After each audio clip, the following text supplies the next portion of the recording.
അത്താഴ നേരത്തിരുന്നിട്ട് എന്ത് ചെയ്യണം? ഇസ്തിഗ്ഫാർ ചെയ്യാം. ഏതായാലും നോമ്പ് അത്താഴത്തിന് എണീക്കൂല. നിങ്ങൾ അത്താഴം കഴിക്കണേ, അത്താഴത്തിൽ ബറക്കത്തുണ്ട് എന്ന് പരിശുദ്ധ റസൂൽ സ്വല്ലല്ലാഹു അലൈഹി വസല്ലം. ഞാൻ 2 മണിക്കല്ലേ കിടക്കണത്, ഇനിയിപ്പോൾ അത്താഴം കഴിക്കാൻ പറ്റുമോ? ഒരു വെള്ളമെങ്കിലും കുടിക്കുക, ഒരു ഈത്തപ്പഴമെങ്കിലും, ഒരു ഹാഫെങ്കിലും കഴിക്കുക ഈത്തപ്പഴത്തിന്. എന്തിന്? ലിസ്സുന്ന. അതാ ബാങ്ക് വിളിക്കുന്നതിൻ്റെ തൊട്ട് മുമ്പുള്ള സമയമാണ്.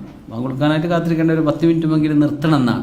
വായ ശുദ്ധിയാക്കണം, ബ്രഷ് ചെയ്യണം, അങ്ങനെ വല്ല മാംസമോ എന്തെങ്കിലും ഉണ്ട്, പല്ല് കുത്തേണ്ടവർക്ക് പല്ല് കുത്താൻ സമയം വേണം. ആ ഒരു ബാങ്ക് വിളിക്ക് മുമ്പ് മുസല്ല വിരിച്ച് ഖിബിലയിലേക്ക് തിരിഞ്ഞ് ഉളുവോടുകൂടെ അസ്തഗ്ഫിറുല്ലാഹ് റബ്ബേ, എനിക്ക് മാപ്പ് തരണേ റബ്ബേ, ഇതൊരവസരമാണ്. ആ അത്താഴ നേരത്തെ എന്ത് ചെയ്യുക? അത്താഴം ഭക്ഷണം കഴിക്കുക, കുറച്ച് സമയം അവിടെ ഇരുന്ന് അസ്തഗ്ഫിറുല്ലാഹ് പറയണം. അസ്തഗ്ഫിറുല്ലാഹ് വൽ മുസ്തഗ്ഫിരീന ബിൽ അസ്ഹാർ. 2 അള്ളാഹുവിനെ കുറിച്ച് ഓർത്തിരിക്കുക. ഉറക്കവും ക്ഷീണമൊക്കെ ഉണ്ടെങ്കിൽ പിന്നെ നടക്കൂല. പക്ഷെ നേരത്തെ ഉറങ്ങാനൊക്കെ കഴിയുകയാണെങ്കിൽ ഒന്നും നമുക്ക് ചൊല്ലാൻ കഴിയണില്ല, ഇരുന്നങ്ങനെ അള്ളാഹുവിനെ കുറിച്ച് ഇങ്ങനെ ഓർത്തിരിക്കും.